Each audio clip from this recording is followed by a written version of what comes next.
আসসালামু আলাইকুম ওয়া রাহমাতুল্লাহি ওয়া বারাকাতুহু। প্রিয় বন্ধুরা, দেশ এবং প্রবাস থেকে যারা দেখছেন দেখবেন সকলকে আন্তরিক শুভেচ্ছা এবং মোবারকবাদ জানাচ্ছি। প্রিয় বন্ধুরা, ইতিমধ্যে আপনারা একটি সুসংবাদ বাংলাদেশের জেনেছেন। যেই সংবাদটি ইতিমধ্যে বাংলাদেশের হাজারো লক্ষ কোটি জনতার হৃদয়ের ভিতরে একটি শীতলতা, একটি প্রশান্তি ফিরিয়ে এনে দিয়েছে।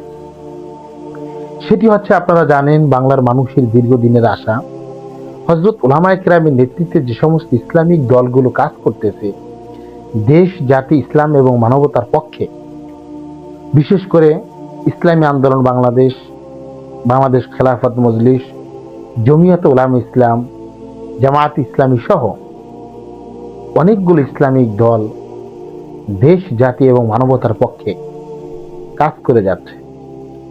তো প্রতিটি দল প্রত্যেকটি নিজ নিজ জায়গা থেকে কাজ করে যাচ্ছে, আলহামদুলিল্লাহ।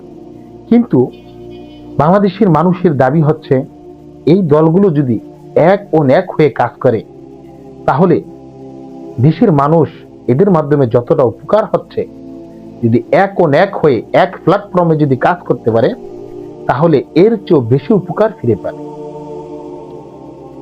এরই ধারাবাহিকতাকে সামনে রেখে আপনারা জানেন, বাংলাদেশের প্রখ্যাত শেখুল হাদিস আল্লামা আজিজুল হক সাহেব রহমাতুল্লাহ আলাইহির গঠিত খেলাফত মজলিস, ওনার সুযোগ্য সন্তানদের মাধ্যমে পরিচালিত হচ্ছে, আল্লামা মামুনুল হক হাফিজাহুল্লাহ এর মাধ্যমে ইতিমধ্যে ইসলামী আন্দোলন এবং বাংলাদেশের আমিরুল মুজাহিদিন হযরত মাওলানা মুফতি সৈয়দ রেজাউল করিম হাফিজাহুল্লাহ পীর সাহেব চরমনাই এবং আল্লামা মামুনুল হক হাফিজাহুল্লাহ, এই দুই আল্লাহ তাআলার বান্দা এক হয়ে গেছে, আলহামদুলিল্লাহ।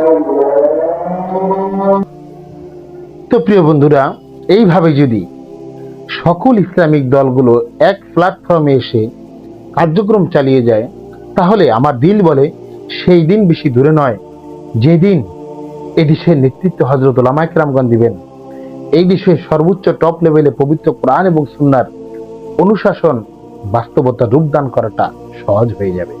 তা আসুন আমরা প্রত্যেকটির সেক্টর থেকে আমরা এই ফিকির করি, কোরআন এবং সুন্নাহকে কিভাবে রাষ্ট্রীয়ভাবে বাস্তবায়ন করা যায়, কিভাবে কোরআন এবং সুন্নাহকে রাষ্ট্রের টপ লেভেল পর্যন্ত পৌঁছে দেওয়া যায়। আল্লাহ তাআলা আমাদের প্রত্যেকেরই মেহনত গুলাকে কবুল করুক। আসসালামু আলাইকুম ওয়া রাহমাতুল্লাহি ওয়া বারাকাতুহু।